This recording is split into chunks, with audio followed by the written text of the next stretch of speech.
He was found 21 hours after he disappeared, in a gully that had already been searched and cleared and crossed off by a dog whose handler had been called a garage hobbyist 6 hours earlier, and by a 12-year-old girl in a county jacket 3 sizes too big for her who did the math nobody else had time to do. But I want to start where the night started, because the night started with a man telling me, in front of my daughter, that my whole life's work wasn't good enough for his son.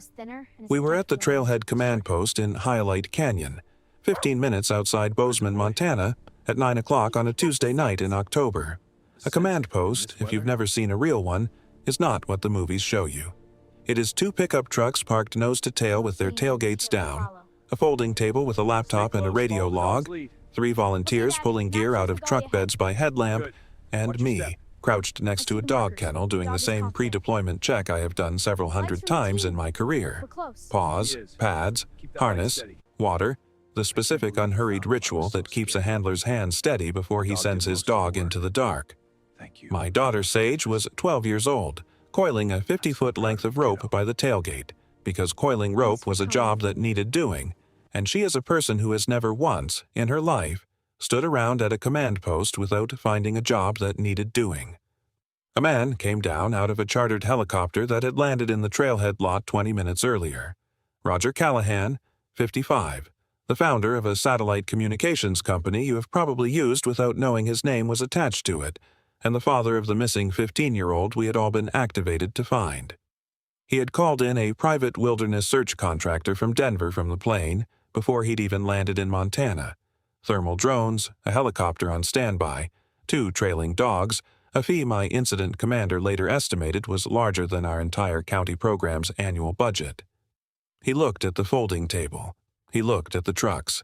He looked at 3 volunteers and 1 dog kennel and a coordinator crouched on his knees in the gravel, and he said, to Marion Ludlow, my incident commander, in a voice pitched to carry to everyone standing there, I didn't fly a rescue company across 3 states to have my son found by a volunteer outfit running a dog out of somebody's garage.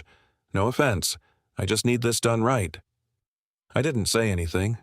22 years of this work teaches you which fights are worth having in front of a family whose child is missing in a whiteout, and this wasn't one of them. Sage stopped coiling rope. I want to tell you honestly what passed between us in that second, because it is the hinge the whole night turns on. My daughter looked at me.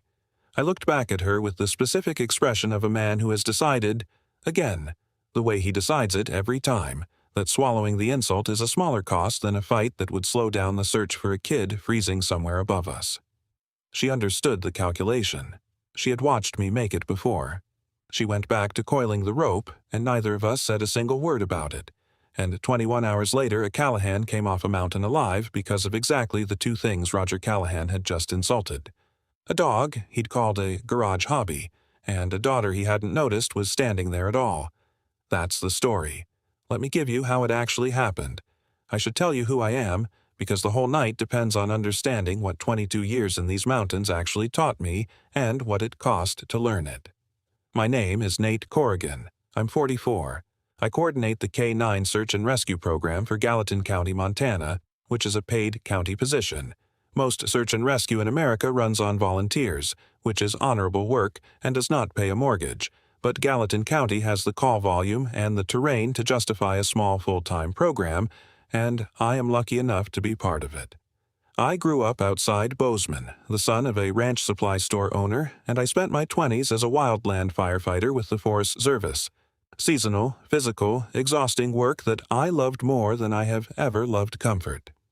In my late 20s, I trained my own dog, a lab mix named Cooper, for backcountry avalanche work, mostly as a personal safety measure for my own skiing, and I discovered something about myself almost by accident. I had a genuine ear for reading a working dog. Not commanding one. Reading one. The difference between a dog that's curious and a dog that's onto something is a language, and it turned out I could hear it the way some people can hear a wrong note in a song before they know why it's wrong. Cooper led to formal avalanche certification. Avalanche work led to broader search and rescue K-9 certification. By my mid-30s, Gallatin County had offered me the coordinator position, and Titus, a 6-year-old Belgian Malinois, certified for air scent work since he was 2, 4 years of active service by the time this story happens, has been my working partner for most of that time. I met my wife, Josie, in 2010. She was an ER nurse at Bozeman Deaconess, which meant we were two people who both ran toward emergencies for a living, one of us at the front doors of a hospital and one of us in the field, and there was a specific symmetry to our marriage that I think both of us found comforting. We understood, without having to explain it to each other, what it cost to be the person other people called when things went wrong. We married in 2011. Sage was born in 2013. Josie died in March of 2018. I need to tell this part carefully, because it is the reason I run searches the way I run them, and I don't think you can understand my daughter without understanding it. Josie had a cold on Saturday. Nothing more than that. Tired, achy, the ordinary miserable inconvenience of a virus in early spring. By Tuesday evening, she collapsed in our kitchen, and I called the ambulance myself, with the specific competence of a man trained for exactly this kind of moment, and it arrived in 11 minutes, which is fast, which is exactly what response time protocols in our county call for and are proud of. It was not fast enough. The virus had settled into her heart muscle, fulminant myocarditis, a rare and vicious inflammation that can, in otherwise perfectly healthy young people with no prior heart condition at all, progress from flu-like symptoms to fatal arrhythmia within days. There was no warning that would have registered as a warning. There was nothing 11 minutes, or 6 minutes, or protocol itself could have fixed. She was 32. Sage was 5. I have never said this to anyone in exactly these words, including myself, but every search I have run since that Tuesday has been, in some private way, an argument with it. I do not believe in leaving a sector half-worked. I do not believe in calling something cleared because the clock says it's time to move on. Marion Ludlow, my incident commander for 15 years, has told me more than once, gently, over coffee at the end of a long night, that this is both the best thing about me as a searcher and the thing she watches most carefully in me, because a man who can't stand to leave anything unfinished will burn himself down to the studs trying to finish everything. Every time, and sometimes the math doesn't allow it. She has never once told me I was wrong to feel that way, only that I needed to be careful with it. Sage has been at command post since she could walk, not because I didn't have other options. My mother Doris is 70, lives 15 minutes from us, and would take her in a heartbeat every single time my pager goes off, which in Gallatin County is often.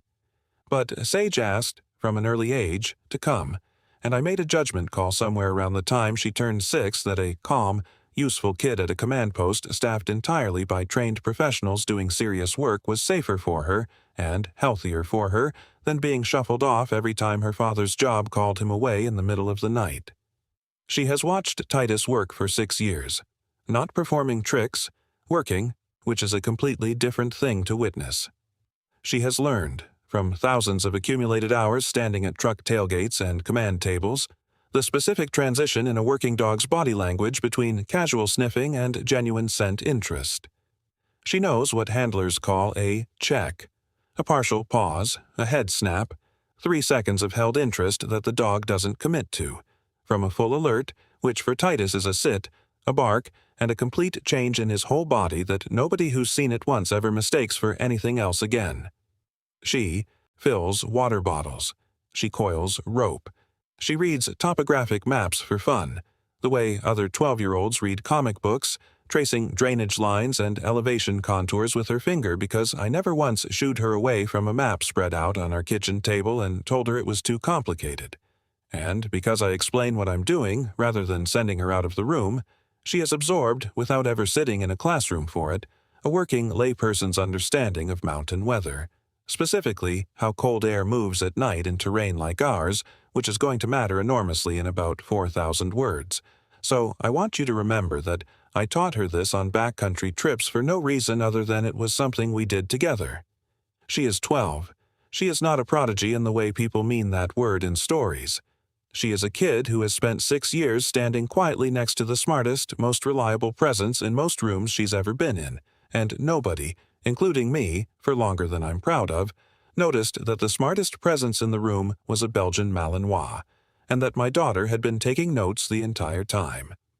Dashiell Callahan, Dash to everyone who knows him, is 15.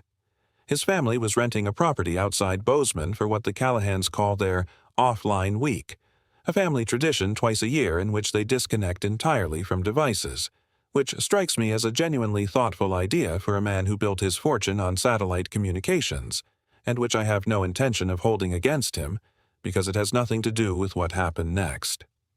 On the 5th afternoon of that week, Dash told his mother, Elaine, he was going for a 2-hour trail run up a route in Hyalite Canyon he'd done twice before that week, a popular, well-marked Forest Service recreation area 15 minutes from town, the kind of trail that draws families and casual runners all summer and well into fall. He didn't check a forecast. The trip was supposed to be short, and the morning had been clear, cold, ordinary October in the Rockies. Montana produces storms with almost no warning sometimes, and this is not dramatic license. It is a well-documented regional weather pattern, the specific violent unpredictability of mountain systems that meteorologists here respect the way sailors respect open water. An unseasonal system dropped 9 inches of snow and whiteout conditions on the canyon within 90 minutes of Dash starting his run. Somewhere in that whiteout he lost the trail entirely, scrambled off what he thought was the correct route trying to find his bearings, twisted his ankle badly on the loose scree, and took shelter under a rock overhang above a steep drainage gully as the temperature fell through the 20s and then into the teens overnight. Elaine called it in at 6:40 p.m. Gallatin County SAR, my team, Marion commanding, was activated within the hour. Roger Callahan landed at 9 p.m., having chartered a plane back from a business trip the moment he got the call and hired Apex Ridge Rescue, a private wilderness search contractor out of Denver, from the air, before he'd even seen our command post or spoken to anyone running the actual search. I want to be fair to him, the way this whole story eventually taught everyone in it to be fairer than their first instinct allowed. A father whose 15-year-old is missing in a whiteout is not thinking clearly, and he is not wrong to want every resource money can buy pointed at finding his son. What he got wrong that night was not the impulse. It was the specific contempt in how he expressed it, in front of the people already working, in front of my daughter. Marion held her ground, and I want you to know exactly how, because it matters to everything after. Under Montana State Protocol, County Search and Rescue retains operational authority over a search regardless of what private resources a family brings in. Jurisdiction doesn't transfer because someone signs a bigger check. Marion, 35 years into this work, told Roger Callahan plainly that Gallatin County remained in operational command, and that Apex's people and equipment were welcome and would be folded into the search plan as an asset, not a replacement. Apex brought real capability. I want to be clear about that too, because this isn't a story about incompetent outsiders. Thermal imaging drones, a helicopter on standby, 2 well-trained trailing dogs, and a genuinely experienced incident lead. Marion assigned sectors across the whole combined force. Titus and I drew Sector 4, a mid-elevation ridge approach, working alongside 2 other county teams and one of Apex's dog teams working the adjacent gully system. The first 8 hours were full deployment, a storm still active for the first 3, then clearing, and clearing at 7,000 feet in October means temperature falling off a cliff. By 3 in the morning, it was 11 degrees and dead calm, the specific brutal stillness of high mountain air on a clear night that has nothing left in it to slow the cold down. Around 2 a.m., Titus and I were sweeping the upper boundary of a steep, narrow drainage gully below the main ridge trail, an area that would later get designated Sector 7, generally considered too steep and too far off route for an injured hypothermic teenager to have descended into on purpose. Titus's head snapped toward the gully's upper lip. 3 seconds of held interest, then he moved on. I logged it, the way I log every check, most of which come to nothing. Residual scent from an earlier hiker, wildlife, a wind eddy carrying something from somewhere else entirely. Sector 4 needed finishing before dawn, and 8 more sectors sat unworked behind us. We moved on. I want you to sit with that for a second, because it is going to matter more than almost anything else in this story. I logged it correctly. I did exactly what 22 years of training told me to do with a 3-second check that didn't commit. There was nothing wrong with my decision in that moment. The mistake, if you can even call it that, was made later, by someone else, with better technology and worse information, and it very nearly cost a boy his life. Hours 9 through 14 brought real excitement and then real disappointment. Apex's thermal drone, working the ridge above Sector 7 near dawn, picked up a heat signature that pulled 3 teams uphill to converge on it. It took 90 minutes to confirm what it actually was: a sun-warming rock outcrop with a bedded mule deer on it, a well-documented false positive source for thermal cameras on exposed rock at first light. Time and manpower we didn't have to spare, spent chasing a deer. By early afternoon of Day 2, 18 hours in, Apex's incident lead brought a formal recommendation to Marion. He'd run what's called the Matson Consensus Method, a real standard statistical approach in search planning that estimates probable search areas based on a missing person's profile and the terrain, and his model said Sector 7 should be deprioritized. His reasoning was sound on paper. The gully was too steep for a panicked, injured 15-year-old to have descended safely. Apex's own trailing dog had worked the gully's lower access point for 20 minutes mid-morning with no alert. Command hours were limited and better spent expanding the ridge grid, where the thermal false positive had briefly suggested activity. Marion, weighing a mounting list of completely unworked terrain against finite daylight and finite exhausted searchers, agreed. Sector 7 was marked cleared. My team, along with everyone else, was reassigned uphill. I want to be honest. In the moment, I didn't fight it. It was a reasonable call, built on real methodology, made by a competent professional. I had logged Titus's check as inconclusive myself hours earlier. Nobody in that command post did anything indefensible. They were simply missing one piece of information that neither the statistics nor the thermal camera nor 22 years of my own experience had assembled correctly. My 12-year-old daughter assembled it instead.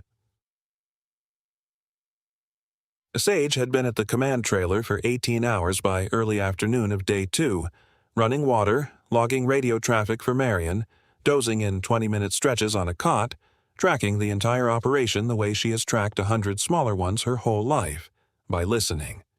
She heard Sector 7's clearance called in over the radio.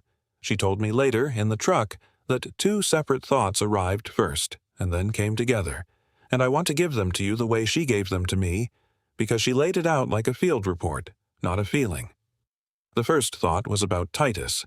She has not been present for every deployment of his career, but she has read my field logs at our kitchen table more times than I can count, sitting beside me while I wrote up old searches, and she knows something about him that the statistics on a certification card don't fully capture in a stranger's hands. Titus has an extremely low false alert rate.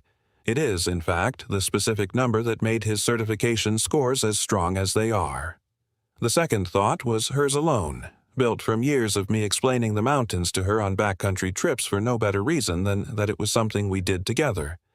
After a storm clears in terrain like ours, and the night goes calm and cold air is denser than warm air, and it drains downhill exactly the way water does, pooling in low points, in gullies, in drainage bottoms. This is called a katabatic flow, and it's a real, well-documented meteorological phenomenon, and it is the specific reason I have told her more times than either of us could count that the coldest place in these mountains on a clear night isn't the summit, it's the bottom of the nearest ravine. Sage found me at the truck as I was reloading gear for redeployment uphill. She said, "Dad, listen, Titus checked that gully at 2 in the morning. Apex's dog checked the same gully at 10 in the morning. That's not the same search. Cold air sinks after a storm clears. You taught me that yourself, 100 times, on the Bridger trips. Whatever scent was up on that slope would have drained down into the gully overnight, during the coldest, stillest hours. Exactly when Titus was there. By 10 in the morning, the sun's already breaking that up. Apex's dog wasn't wrong. It just searched the wrong hour." She said, "And Titus doesn't check on nothing, Dad. You've told me that. His whole certification is built on how rarely he does that. A 3-second check from him isn't the same as no check at all. Dogs move on for 100 reasons. You had 8 more sectors, you were doing your job right. But a check from him is still data. It's not nothing just because you had to keep moving." I listened to my 12-year-old daughter build a case that directly contradicted a professional incident commander's operational decision. using my own dog's reliability statistics and lessons about mountain air I'd taught her on trips that were supposed to just be about spending time together, and I did not dismiss a single word of it, because I had taught her everything she'd just used against a decision I myself had gone along with hours earlier, and a man does not get to be surprised that his student learned the lesson. I took it straight to Marion. I have known Marion Ludlow for 15 years, and I want to tell you plainly that she did not need it explained twice. 35 years in this work teaches you that an ignored check from a genuinely low false alert dog is exactly the kind of institutional gap that gets people killed, and she understood immediately what Apex's model had gotten right and what it had missed. The reasoning was sound, but it had made a silent assumption about when the gully had been searched, without accounting for when the terrain would actually deliver scent there. She authorized Titus and me to recheck Sector 7 on our own initiative, apart from the active grid assignment, while the main search continued uphill. I want to be honest about what that decision cost her. To Apex's lead, watching from the ridge, it looked like the county team going rogue against a sector his own methodology had cleared, on the word of a dog and a 12-year-old's theory about cold air. Marion made that call anyway, and I have never once in 15 years loved her more for anything she's done in this job.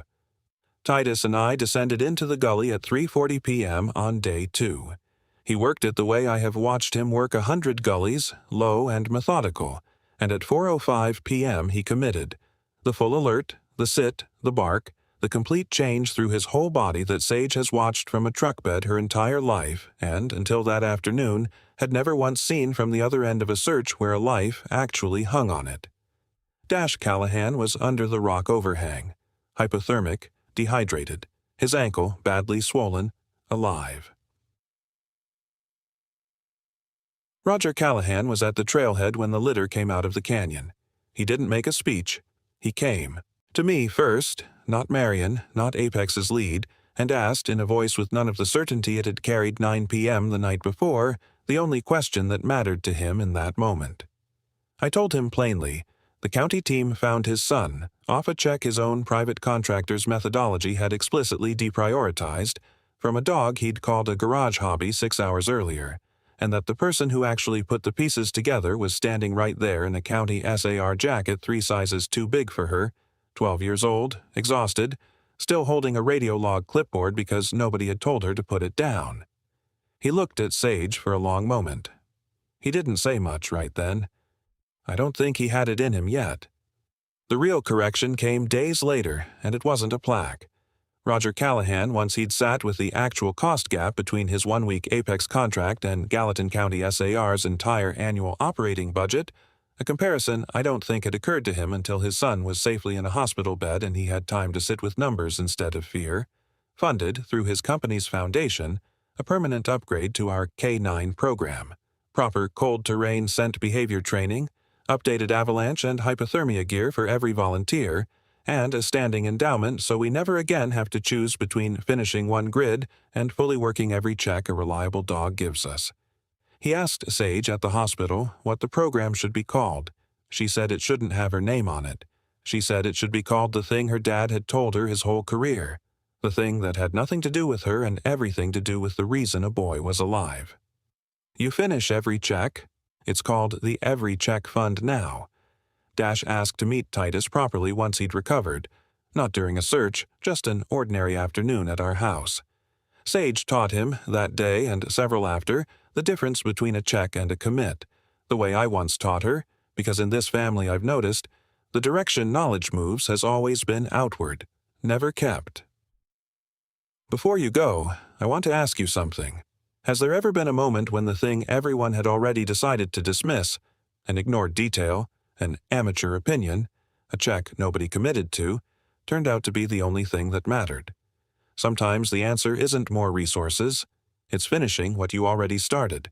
Tell me about it in the comments. I read every single one. If this story stayed with you today, share it with one person who needs to hear it. You already know who that is. And if you're new here, subscribe.